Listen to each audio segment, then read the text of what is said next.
तिकिटांसाठी लागलेल्या रांगा, प्रत्येक शो नंतर वाजणाऱ्या टाळ्या आणि बॉक्स ऑफिसवर करोडोंची कमाई. गेल्या आठवडाभरात संपूर्ण महाराष्ट्राला दशावतार नावाच्या वादळाने वेड लावला आहे. हा चित्रपट फक्त यशस्वी नाही तर एक इव्हेंट बनला आहे.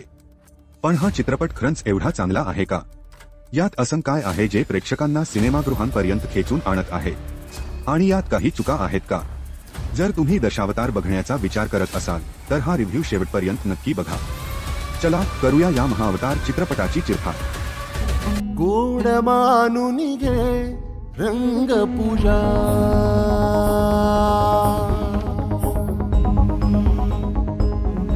किस्सा नंबर 1. अभिनयाचा महाअवतार दिलीप प्रभावळकर. या चित्रपटाबद्दल बोलताना सुरुवात फक्त आणि फक्त एकाच नावाने होऊ शकते, दिलीप प्रभावळकर.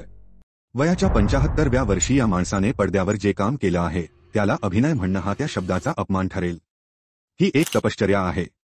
त्यांनी साकारलेला दशावतारी कलाकार, त्याची देहबोली, त्याचा आवाज, त्याच्या डोळ्यातली ती आग. प्रभावळकरांनी त्या भूमिकेला जिवंत केलं आहे. काही दृश्यांमध्ये तर ते इतके भयावह आणि प्रभावी वाटतात की आपल्या अंगावर काटा येतो. ही भूमिका त्यांच्या कारकिर्दीतील सर्वोत्तम भूमिकांपैकी एक आहे. थोडक्यात सांगायचं तर हा चित्रपट म्हणजे दिलीप प्रभावळकरांसाठी एक मोठी मानाची ट्रॉफी आहे. किस्सा नंबर 2. दिग्दर्शकाची भव्यता आणि तो थरारक अनुभव. मराठी सिनेमा बजेटमध्ये कमी पडतो ही तक्रार आपण नेहमीच करतो. दशावतार ही त्या तक्रारीवर मारलेली एक सनसनीत चपराक आहे. दिग्दर्शक सुबोध खानोलकर यांनी एक भव्य स्वप्न पाहिलं आणि ते पडद्यावर उतरवण्यासाठी कोणतीही कसर सोडली नाही. चित्रपटाचे व्हीएफएक्स अनेक ठिकाणी हॉलिवूडच्या दर्जाचे वाटतात. विशेषतः काही पौराणिक प्रसंग ज्या प्रकारे चित्रित केले आहे ते पाहून आपण थक्क होतो. हा चित्रपट म्हणजे फक्त एक कथा नाही तर तो एक सिनेमॅटिक एक्सपिरियन्स आहे, मोठ्या पडद्यावरच अनुभवण्यासारखा.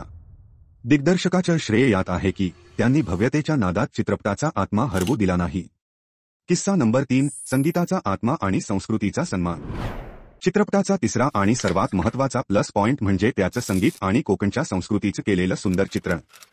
चित्रपटातील गाणी ही फक्त गाणी नाही तर कथेला पुढे घेऊन जाणारे महत्त्वाचे दुवे आहेत. दशावतारी कलेतील मूळ संगीत आणि आधुनिक संगीताचा मिलाफ अप्रतिम आहे. या चित्रपटाने दशावतार या लोककलेला एका नव्या पिढीपर्यंत पोहोचवला आहे. हा आपल्या मातीतल्या कलेचा केलेला एक मोठा सन्मान आहे. चित्रपट संपल्यावर तुम्ही फक्त एक कथा नाही तर आपल्या संस्कृतीचा एक श्रीमंत वारसा सोबत घेऊन बाहेर पडता.